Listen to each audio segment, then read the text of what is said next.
Good morning friends. आज के आबार बेलेघाटाय एसेছি। आज के बेलेघाटाय 83 नम्बर सीट सकाले एसे बसेছি। যাক সকাল থেকে ভিডিও করা হয়নি, আমরা ছিলাম দুজনে, এই ভাইপো আমি, এই ভাইপো টপ গাচ্ছে এখন। আর আমাদের আজকে সিট আছে 9টা সিট আছে টোটাল, পরপর 83, 84, 85, 86, 87 দিয়ে সবকটা সিটি আমাদের। দেখা যাক কি হয়, জানাবো। তারপরে মাছ হয়েছে কিছু অল্প, ছোট ছোট কাতলা, একটা সিলভার, একটা রুই খেয়েছে, মোটামুটি টুকটাক খাচ্ছে।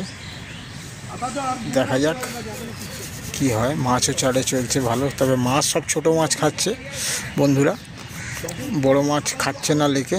আর লেকে মাছ খাওয়াও কমে গেছে। আজকে এসছি যেটা বেলেঘাটা লেক, ওই বেলেঘাটা দ্বীপ। পরিবেশ তো খুবই সুন্দর, কিন্তু আমরা যে দিকটা বসেছি এখন পশ্চিম পাড়, রোদ আছে সকালের দিকে, একটু বেলা হলে ছাওয়া পড়বে। দেখা যাক কি হয়, বিকালবেলা আপডেট দেব। ওই দূরে হচ্ছে সল্টলেক স্টেডিয়াম, এই দ্বীপ, এই নেট।